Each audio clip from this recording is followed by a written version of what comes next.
Hey there, and welcome to my brief review of the new Nintendo DSi XL. As you can see, I've got it next to a normal DSi unit, and the screen is about twice as large. It's got a pretty similar general layout, and they both play the same size cartridges and so on. They both have built-in web browsers, and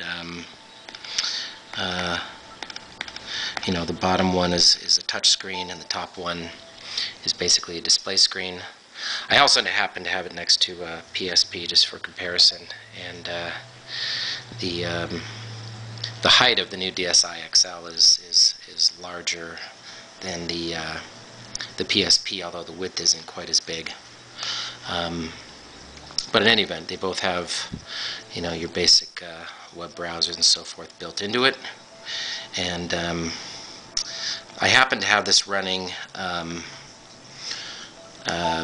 with America's Test Kitchen. Got a copy of that piece of software, and just to get the point across, I will show how that kind of works.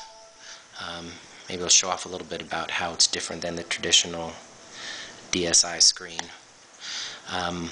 Although it does play the same size cartridges,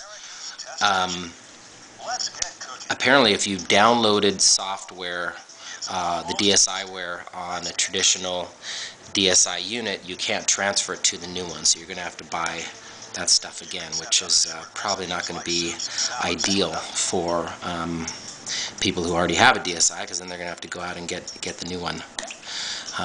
In any event, this is an example of the interface, and I'll look up, for example, some soup. So you use the stylus to enter stuff, soups and stews. I think some chicken noodle soup sounds good. Just getting over a little bit of a cold. But basically, it's got a pretty intuitive interface as far as how to run through the various menus that are included in America's Test Kitchen stuff. So it's got your ingredients, it's got the steps of how to actually create the soup, all listed. You kind of just go through the touch screen. It's got some sound effects, and you basically follow this. So instead of using, I suppose, your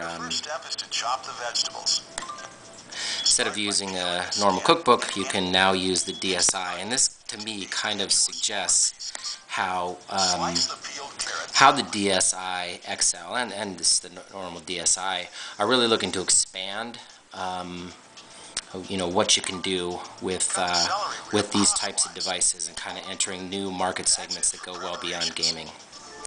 So essentially, that's my brief review of the DSi XL. I think it's a pretty interesting unit, but I don't think it'll change the market very much, just in that Nintendo next year has already announced the next version of their handheld line, which is going to be apparently a 3D screen. So that'll be a very interesting development. We'll see what happens with that. But until then, talk to you later.